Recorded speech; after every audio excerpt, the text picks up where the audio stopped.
I'm Michael Burris. I'm from Anderson, South Carolina. I work at Wren High School where I teach mainly 9th grade English and I coach girls soccer. And how did you get involved in art? Well, I don't know that I'm necessarily involved in art. What I do is, and I guess I'd give Jill credit, but what I would do is we'd go and I would to the Huddle House in Greenwood and she would work on her drawing for her art classes and I would try and write because that's what I wanted to do is be a writer and as I would sit there trying to think of stuff, I just doodle and doodle led to doodle and so that's about it, yeah. Well, I mean, but you say you don't do art, but this led to an exhibit at the Art Center. Well, I tell my students that's what I use for my relaxation. So, but yeah, it looks like something, I guess. Well, what kind of art do you do so people don't know much about it? I guess it's abstract. I don't know that there's any real name for it. I know years ago when we would get our desk calendars at school from the military, I would doodle in a box and then I would connect the next box, and so that's how a lot of the ones that are graphed out came about. You use watercolor, pen, what kind of medium do you use? Originally a lot of pen and ink, and then I started playing around with watercolor. Few things of acrylic, but mainly pen and ink and some watercolor and charcoal. I like mixing charcoal in there sometimes. And is this your first exhibit?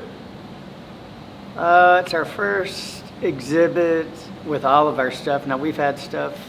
We had something together in the Belton Art Museum at one time, and I've had some pieces and other things. How often do you work on your art? I mean, do you draw a lot? Do you spend a lot of time on it? I go through cycles, and when I'm in a cycle, I'm doing quite a bit where I'm drawing every day. Usually during soccer season, I don't do a lot, but then when spring break comes around, I tend to get a lot done and keep going from there. Do you know how many pieces you've got out here at this exhibit? Yeah. How many pieces? I think about 23, 24, something like that.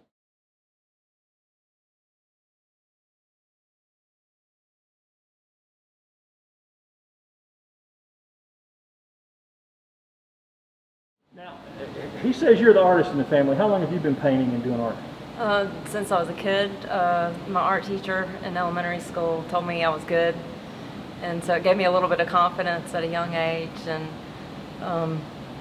took band for like a year, and then I went back to art in 8th grade and stuck with it, and it was the only thing I was really good at. And so, you know, the more you work at something, the better you get. And so how long have you been, you've been painting that whole time? How long have you been painting? Drawing, painting.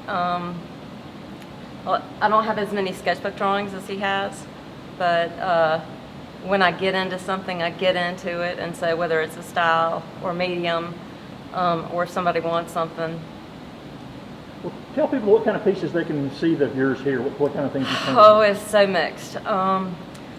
Realism, abstract. There's a grouping over there that I was teaching George Brock one time to my students, and breaking up the cubism pieces, and so I started looking at my flowers in the yard, and I just got on a kick and started breaking them down, and that's where a lot of the flowers come from, is just from that George Brock inspiration. And do you know how many pieces you do have here on this show? It's around the same amount. We tried to even it out, about 23. Now, have you done a lot of shows with your artwork? No, sir. Like individually, I may have tried to put something in the juried art show. Michael has had several in before, and the Belton Art Museum we've had stuff in, and I've had stuff down here on display with the art teachers in District 5. Is this the biggest show y'all had together? Yes, sir. Sometimes I'll get my students to just do random splotches of paint on a piece of paper, and then I'll go back and do some sort of picture in it, and I really love that one right there. So they helped with these two, and they did the splotches on those. Mm-hmm. You have a studio at home. What's it like having two artists in one family? 'Cause that's a lot of stuff to keep up with, gear-wise and supplies-wise and all that. Well, we have a drafting table that has a lot of art supplies around it. I'd say I have some on the right, and most of hers are on the left. So that's.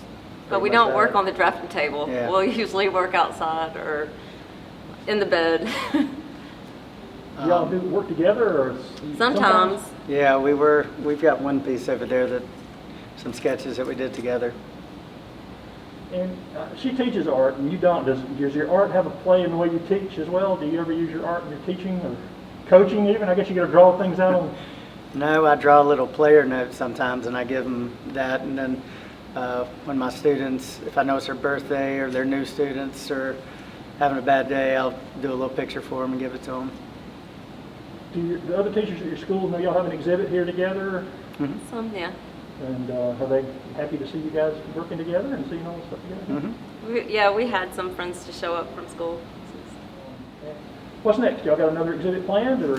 No, but it's been really inspiring. It's sort of, I've been out of commission for 10 years. My parents developed dementia, and so it was one of those things where I shut down after a while. And so this has been, I've got 4 pieces in the making right now. So it's been good inspiration. And as educators, how important is art to a child's education? Oh, I believe creativity is a big thing, so art definitely falling under that. I teach creative writing, and one of the things I have them do sometimes is sit and draw just to get their mind going. And you teach art, so And you even, obviously- I mean, like through math, through literature, history, it's super important. So do you get many family member exhibits down here? Husband, wife, brother, sister, anything like that? So I've been at the Art Center for almost 3 years now, and this is the first specific husband and wife exhibit that we've had. So Jill and Michael have been friends of mine for a long time, and we were really happy to get them in here together because I think their styles are very different, which makes a really nice show. And how important is it to have teachers in the public schools who are advocates for the art? Oh, the teachers are truly one of our biggest advocates for the art and the Art Center. We work really closely with them. They do a tremendous job of helping us out with Youth Art Month, which brings in kids from every school district. We have other opportunities for competitions. We do a tissue art contest that's sponsored by First Quality. So to have a good relationship with the teachers is very important to the Art Center. Remind everybody about the current exhibits that are going on right now, including theirs. Okay, so in our atrium gallery, we do have Jill and Michael Burris. I've shown everybody a lot of that. And then upstairs, we are having an opening on October 8th from 5:30 to 7:30. And it is a international exhibit with 4 different artists that are all originally from Nigeria. We have a couple of artists that live in the United States now. One's actually local in Anderson, and one lives in New Jersey. But we have one of our artists whose name is Moses. He actually flew over here from Nigeria just to be a part of the show. And they can come. So we're open Tuesday through Friday to the public from 10 to 5. We will have some special hours in November for another event that we have going on. So if you can't come during the day, there will be an opportunity for after hours viewing in November. Okay. So our website is www.andersonarts.org. We have a lot of information there, but we also have a pretty strong social media presence, so you can follow us on Facebook and Instagram for updates.